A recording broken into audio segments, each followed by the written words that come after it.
It's Midday Live on TV3 here at Adisawe in Accra. My name is Efua Tieku. In the headlines this afternoon.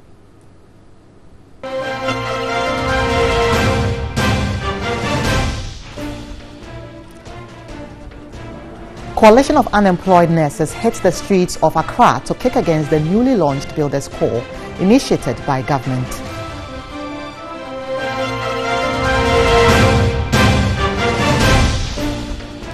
Ghana Mine Workers Union calls for stakeholder forum on contract mining policy.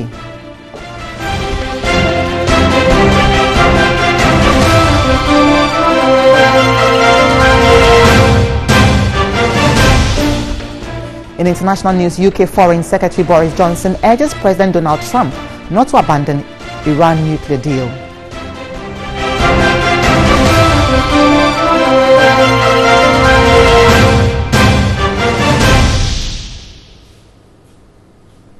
So we have the details of these stories and many more, including sports and entertainment, in the next 60 minutes. Do stay with us. And also remember that we are live on DSTV channel 279. Now let's take a look at our stories now. The coalition of unemployed nurses have hit the streets in Accra to kick against the newly launched Builders' Call initiated by government. Now, they are against the enrollment of nurses under the Heal Ghana module.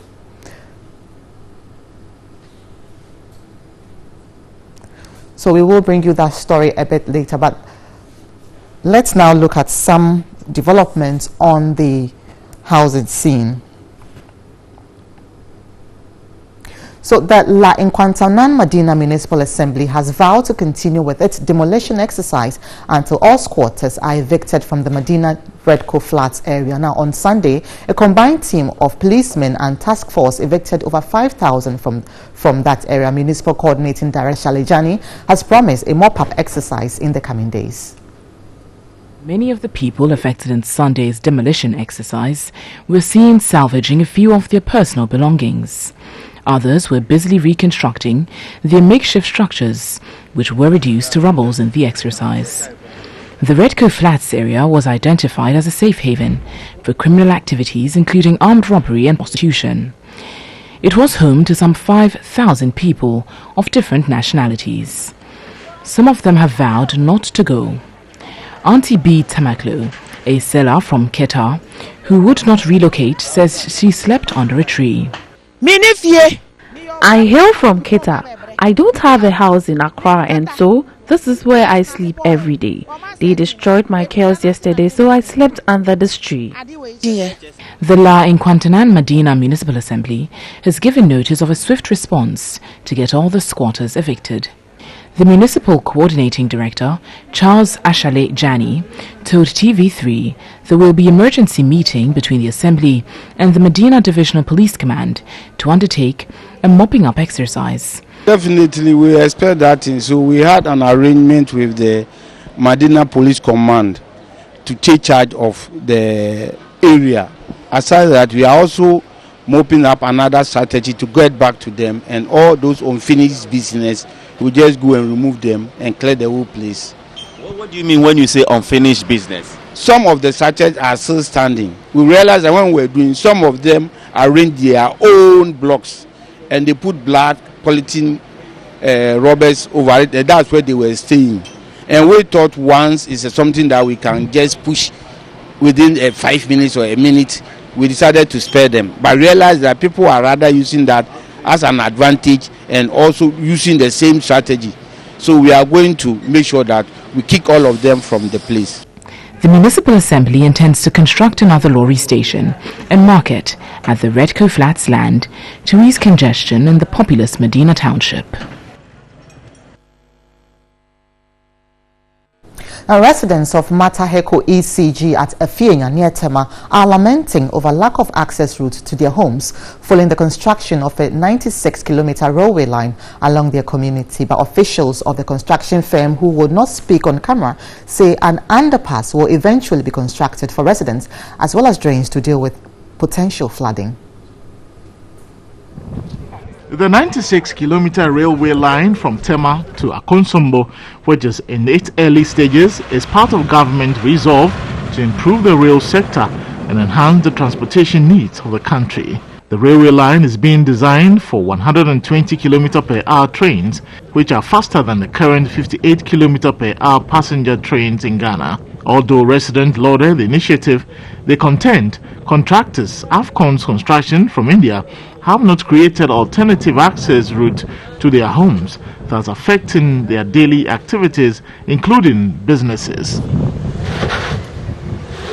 The stiffness of the slope is making it very difficult for us to enter the school.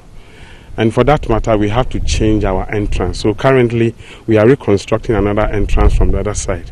So that if they yield to the suggestion we made that they should give us alternative route, we will be able to use that gate to enter the school comfortably for the time being. And we also see that because they have raised the road, we also have to raise the compound. And that is an economic issue. You consult the community, we are part of it, we know what is going to happen, and then we support it. But even if we know that we are currently in an uncomfortable situation, who knows when this is going to be complete? But officials of Afcon's Constructions, who would not speak on camera, said an underpass will eventually be constructed for residents when the construction takes shape, as well as drains to deal with flooding as the rains set in. Until then, residents here will have to make do with their makeshift alternate routes in the community to access their homes, however unpleasant.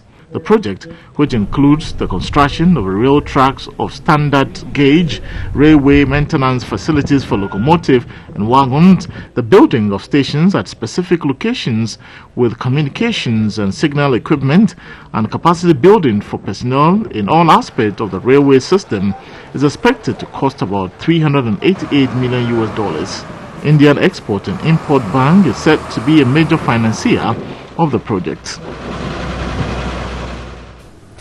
Meanwhile, encroachment of lands demarcated for roads in the Teshi North area of the Lejikuku municipality continue to increase despite attempts by residents to halt the practice. Residents are blaming the municipal assembly over what they describe as a lackadaisical attitude and lack of interest in protecting demarcated lands for roads.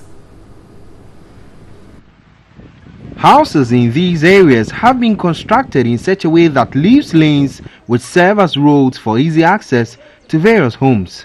Most residents at Ajoman in the Teshi North area for the past 6 years have complained about encroachment on such land reserved for roads, making access to their homes a daunting task.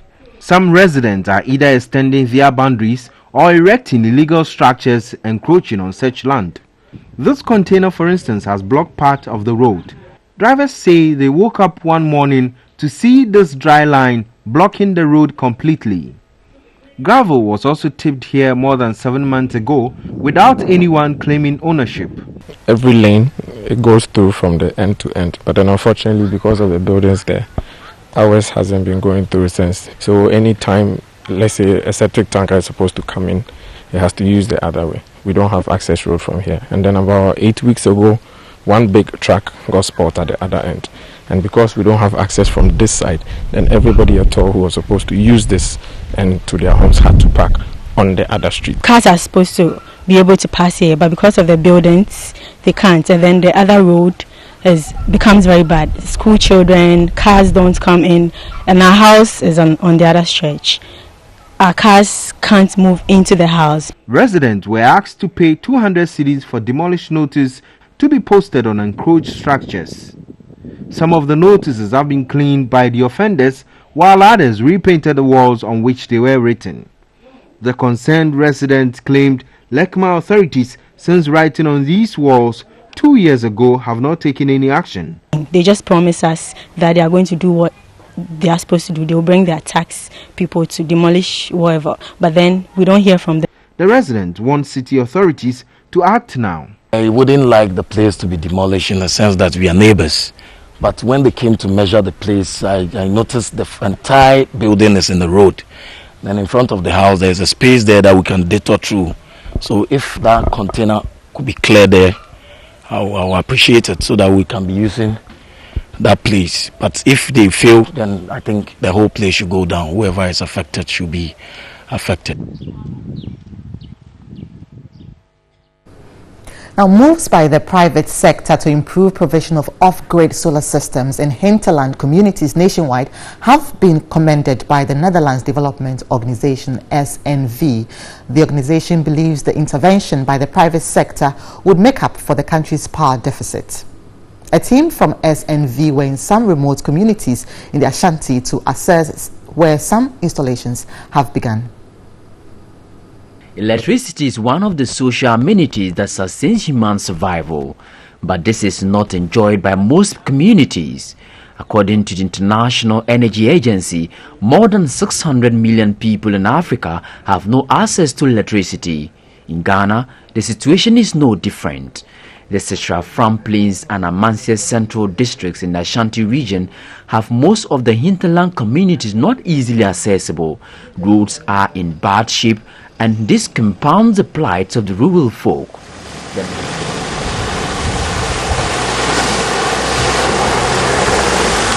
The Mempasem community, for instance, is isolated and not developed. Vehicles hardly visit there, and so roads are neglected.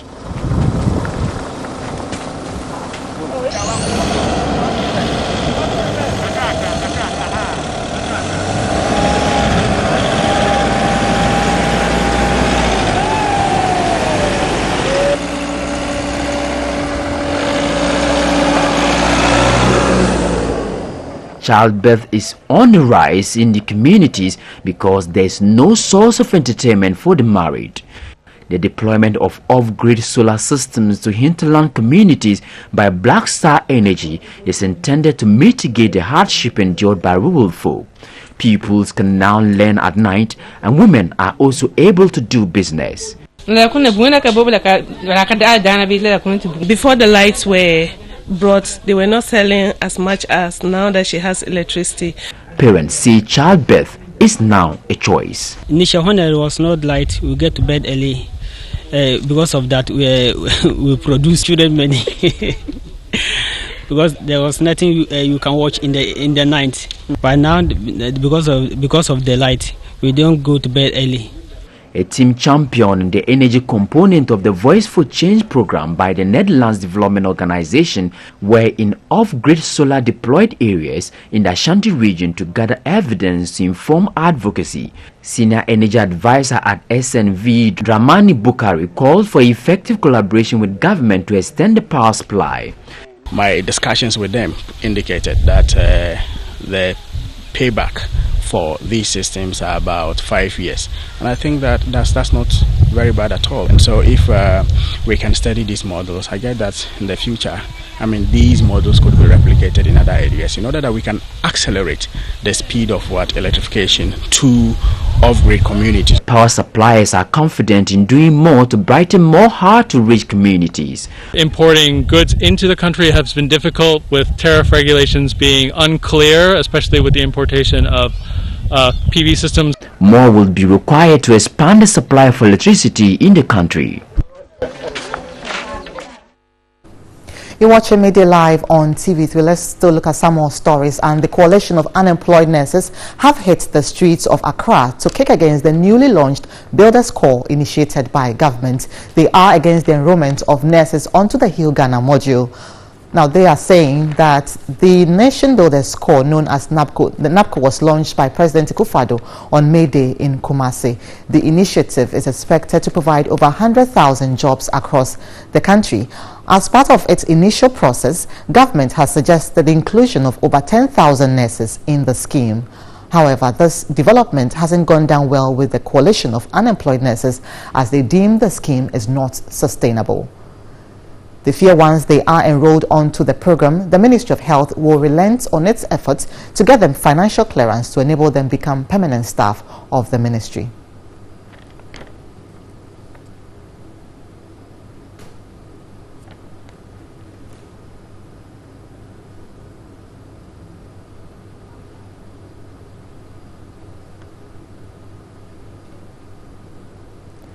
So what you see on your screen is the coalition of unemployed nurses who have hit the streets of Accra to kick against the newly launched Builders Corps initiated by government.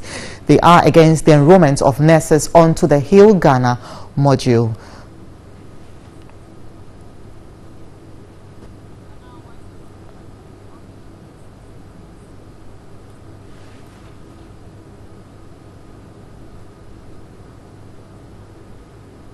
Now let's take a listen to the soundbite.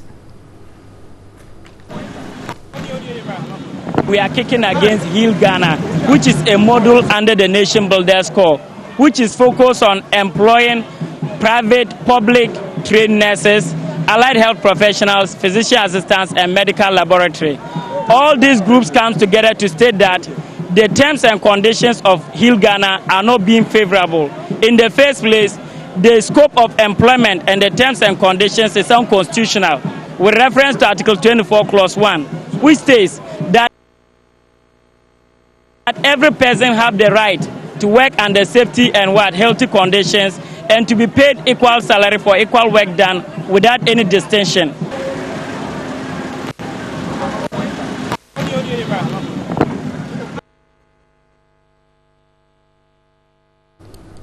So you heard the coalition of unemployed nurses. Let's now take a look at let's listen to what our citizen journalist has to say. And Millicent Kulo, our citizen journalist from Tefle, reports on a stagnant water behind Covenant Preparatory School in the Volta region, making it difficult for students to use the way.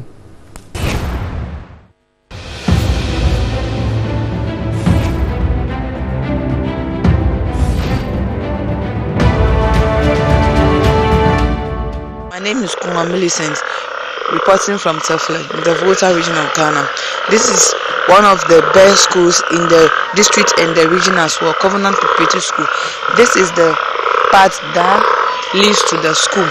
And look at the kind of water that are on the way. How can our children be able to pass through the water to go to school?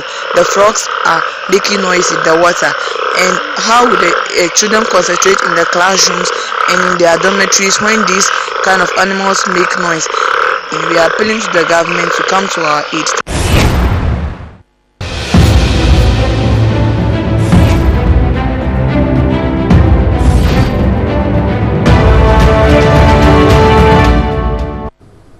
Oh, many thanks to you. And you can also send your video via WhatsApp number 055-143-3044. The number again 055-143-3044. You're watching Midday Live on TV3. And if you want more news, you can go to 3news.com for more.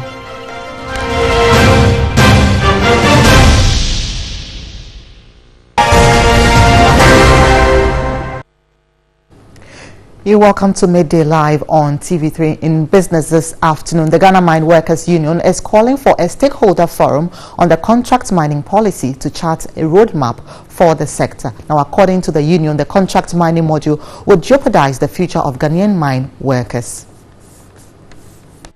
Ms. Ankra said the union's fear was that mining companies want to shortchange Ghanaian mine workers to undermine its efforts over the years to improve the remuneration package for Ghanaian mine workers. He said indexation of the cedi to the dollar used for the payment of remuneration for mine workers was a brainchild of the union after tough and fruitful engagement with stakeholders and expected same from the management of mining companies.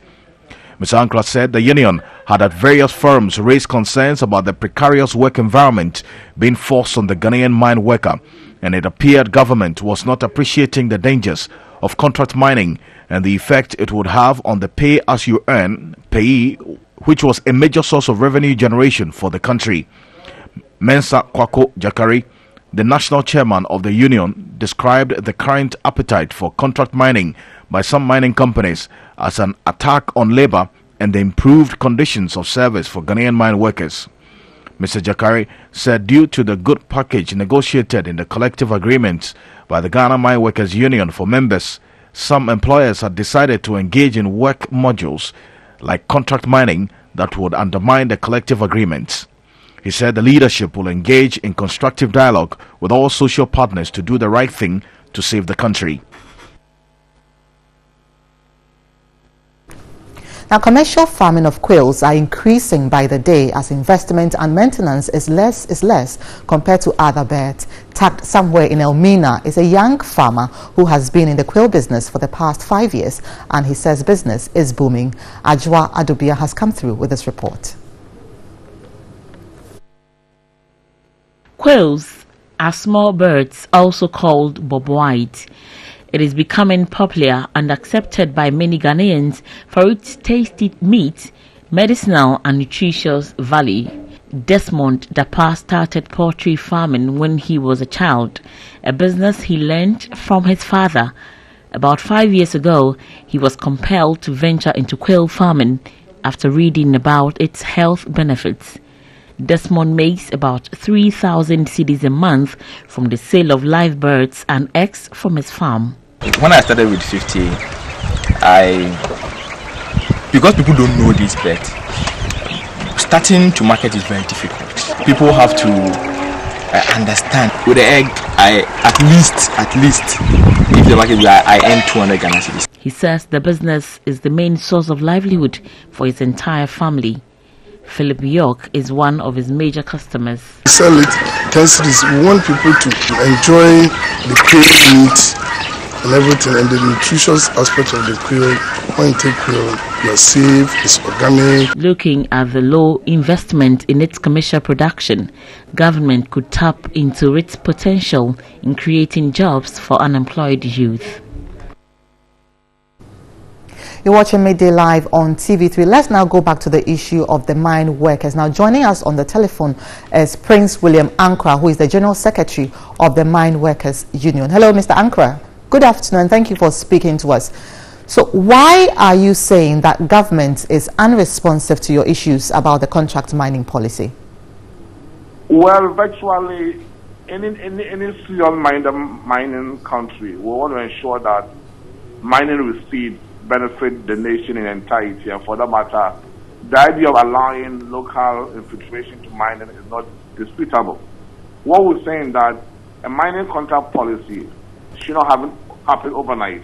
It needs a thorough, in-depth conversation among the stakeholders with a view to ensuring that we'll get it right. Because basically what happened for now is that, well, mining companies pass on their inefficiency to the mining contracting firms to the extent that they screw them out to pay people very low pay. If you're earning X amount of dollars, you get paid half of it. So in effect, employees who are on the regular mining payroll, being put on mining contractor payroll, go out there being shortchanged, and we don't think that that policy imperative will help anybody's cause. Your pension, your living standard, everything get changed. It affects payee, it affects the tackle and other economies of the mining township. So these are virtually inherent policy flaws that would think that when the stakeholders get together, we can seriously think tank and begin to fashion out a comprehensive, well-thought-out mining policy direction that will grow our dear nation. So we are not averse to it, but the right is just determining a mining contract as a national policy. With that in-depth conversation, for me, it's a major issue. That's what the union concerns is all about. No, so where are you regarding your engagement with government on this issue? Well, that was a major policy flaw, because until our last conversation at the international level, we didn't have an idea. We fought go forth on the basis of they not assign the right reason for what they intended doing until we hear it's a national policy. But you and I know very well that any national policy of that nature should not just come out only when there's an international conversation. I mean, it needs in-depth conversation. So we expect that national for now. We are going to call the minister to really make sure that we'll get a conversation to that effect with a view to making sure that we can really avoid all the pitfalls that comes with it. Now, you have been successful with some other issues, such as your indexing your remuneration to the dollar. Now, so how do you intend moving forward with this issue? Well, as I said, that well, it's all boiled down to the world that we are now, making sure that engagement is very key. So in that same context, the very engagement that we use in making sure that happens under the light of Sir Jonah, it was the same lens on the other ministers and other national mining companies sort of directors. I think we are lucky to make a headway. All that we believe that, look, let's be mindful that we don't shortchange the pride of the mine worker who toil in those pits day in, day out. Are you optimistic? Are you optimistic that it would be fruitful? Obviously, it should be fruitful, because in one breath, our dear president keeps saying that he believes in different and well-paid jobs, and that connotes a lot. So if a policy pays for that, ensures that people rather are shortchanged, it's only fair that we have open ears and minds to really confront the issue head on. Many thanks to you, Prince William Ankra, who is the General Secretary of the Mine Workers Union. You're watching Midday Live on TV3, and do stay interactive with us. Go to our social media platforms at TV3 Ghana.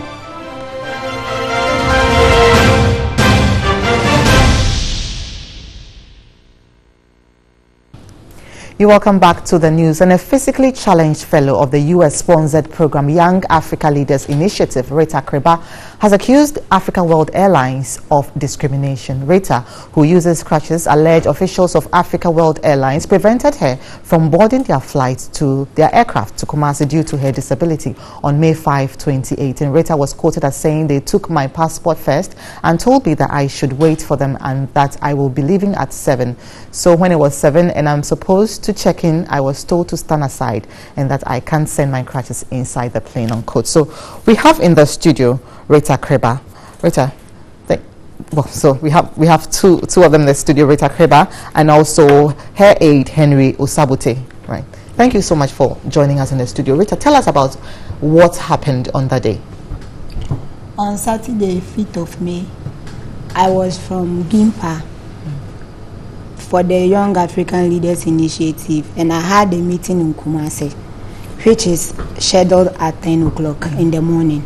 So a flight was booked for me to go to the airport. I got to the airport around 6 o'clock in the morning. They took my passport, looked into it, and asked me to sit down when it's 7 o'clock.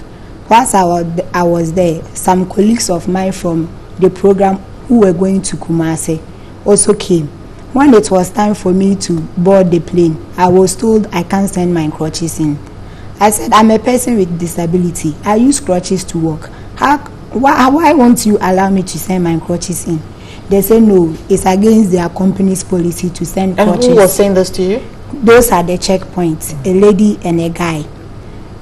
So my other colleagues tried to intervene, tried to tell them they could aid me to the plane so that they'll put my crutches at anywhere they want, so that when I land, they'll bring it back to me. They say aids are not allowed on the plane, and that is against their company's policy. The agent who booked the flight for me to try to talk to them, they won't just take the phone. They won't just let me even explain the reason why it's an emergency and I have to go to Kumasi. It's just no for me. So I was denied access to the flight. Have you reported this incident to the airline? No, when it happened, those at the checkpoint won't even listen to me. I didn't even get the opportunity to tell them that it's for a reason. That's why I want to take the flight. I didn't get the opportunity to talk to them, and they won't talk to anybody too. But this happened on Saturday? Yes. Subsequently, you haven't made any effort to speak with the airlines? No. Right. So, Mr. Osabute, you are her aide. Yeah. What efforts have you made regarding this? So on that fateful day, I think we called the call center to speak to make a complaint, and then the gentleman said he doesn't know why she's not supposed to be on the plane because there's no policy against that. Their policy on their side states that they assist people with disability on the plane and all that. And then when the incident happened, the people were there, so the lady wouldn't allow anybody to talk to them, or they were so rude, and they couldn't allow us to make any complaint, and it was so pathetic on the scene there. Now, Rita, how did you feel amidst all these? Seriously, it's the first time such a thing has happened to me. You've been on other... no, but it's the first time that I'm at an airport where people are there and I'm denied to take a flight. I think I have the right to. If I'm a person with disability and I can afford a flight to wherever I'm supposed to go, I think I should be given the opportunity. I was so down, I didn't even know what to say. Because when I read their tickets, I didn't see anything stated like that inside. Right. So Mr. Osabute, what is your next line of action? We are just pushing this because it is not the first time this is happening, and we want to use the opportunity to make sure the government is aware the bill should be passed. There's an act from 2006, and that act from 10 years going, it should be like 2016. Every public facility should be disability friendly, so that people with disability can enjoy life like any other person, because it is not by their doing to be disabled. So we don't know why people should be discriminated in using public facilities, and the disgrace, the trauma, the torture and all that. We want to sensitize the public to be aware that the people who make policy know that there are people who live with disability who also must enjoy access to facilities like any of us. Well, thank you so much. So our next target, we are pushing it to, we are going to court. Our lawyers are working on every legal document that we need for it to be well compensated, and then to preach to people who own companies to understand that there are people who live with disability who also have to enjoy their facility. Well, we wish you luck on that. Thank you for coming to the studio and for sharing your experience with us. So that was Rita Kreba and her aide Henry Osabute. Now, I must say that information code from Africa World Airlines website says the company transports wheelchairs and other assistance devices for personal use. Well, so that's what the airline is saying. So thank you so much for joining us. Thank you so much. So let's now look at some more stories, and you're watching Midday Live on TV3. Now, the Association of Women in Media has expressed regret over an attack on a journalist in Accra. The reporter with Accra-based Adom FM, Ohenema Sechiwa, was reportedly punched by a known sympathizer of the governing New Patriotic Party, Hajia Fati, around the party's headquarters in Accra on Friday when she tried to take a photo of her confronting suspended NPP Vice Chairman Sami Crab over his attempt to pick forms to contest for national chairmanship. The association, in a statement, noted it has taken a strong view of the matter and is demanding that justice be served. Well, at the same time, NPP headquarters, some journalists were assaulted by some security guards when they tried to cover a party event that was taking place there.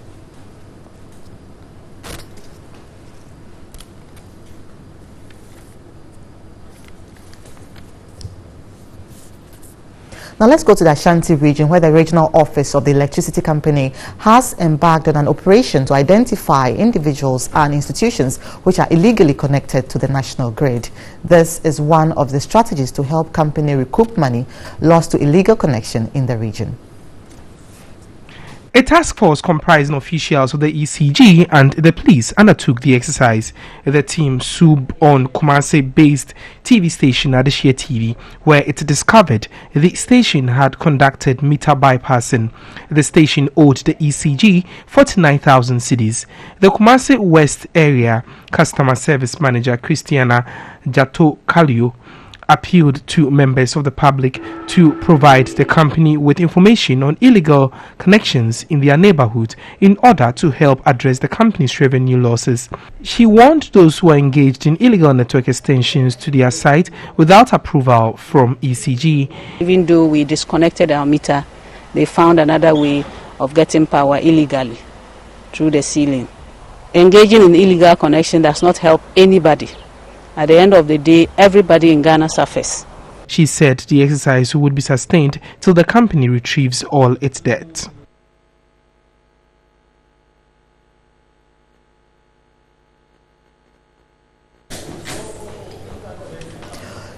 You're watching Midday Live on TV3. We'll be back after this short break.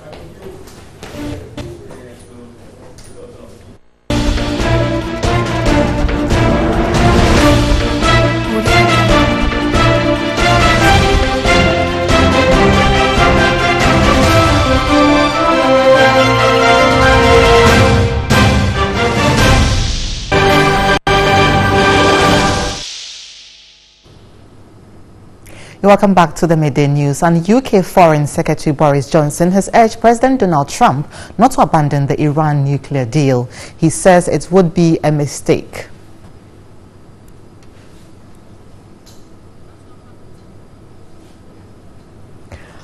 So let's look at some more international news. And Vladimir Putin has been sworn in for a fourth term as president of Russia after winning the election in March. Now he has been in power for 18 years, either as president or prime minister, and opponents have likened his tenure to the reign of a Tsar or emperor.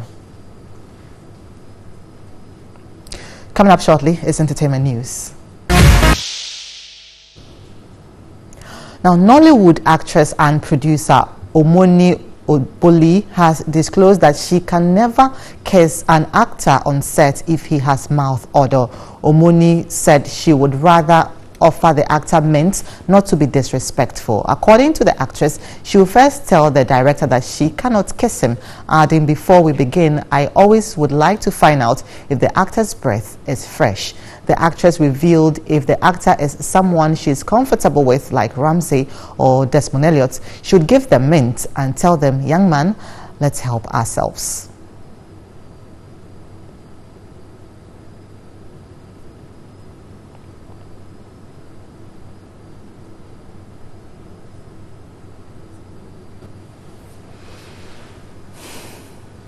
Now back home, after a long break, celebrated Ghanaian singer, rapper and raga songstress Aberwanana has revealed she will soon wage a comeback. Asked if she will be able to keep up with the current trend of music, the award-winning singer replied her plans are under implementation, stressing nobody in the industry intimidates her.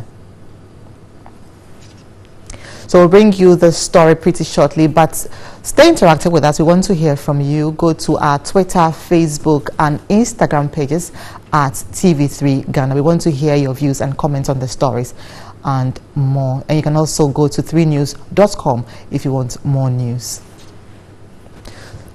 So now let's look at the story where, after a long break, celebrated Ghanaian singer, rapper and raga songstress Aberwanana has revealed she will soon wage a comeback.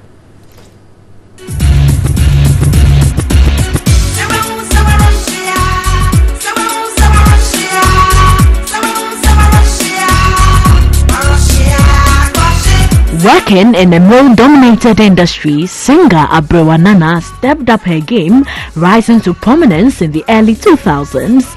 Born Dorcas Opoku-Dakwa, the singer later became a force to reckon with, dropping one hit after the other.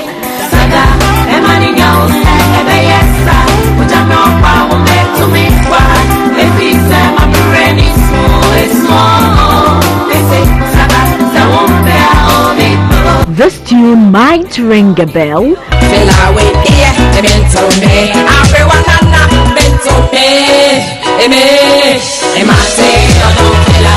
Other mega hits like Esisimiso, Done with Samini, then Batman followed. Very little has been heard from the hitmaker since then.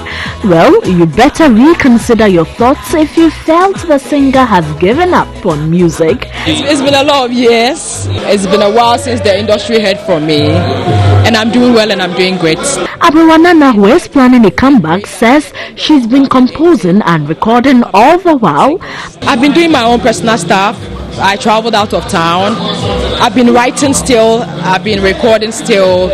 As we speak, I'm gonna work with DKB Studios. You know, they also went silent for a while in the industry, and they are back with new equipment, good engineers, and I have a contract with them, so I'm going to record with them, and definitely I'll get to release that before ending of the year 2018. But can the 2000s top star survive in the now saturated industry?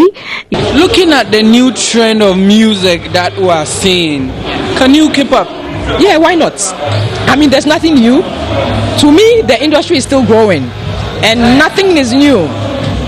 This genre of dancehall, we started it way back. Even back then, Ghanaians didn't even understand it. They couldn't relate to it, you know. But if people have jumped into the genre now, they are pushing it, they love it, they like it, then there's nothing new, because we started it way back. So I don't see any competitor. I appreciate the other female artists. Yes, I listen to them.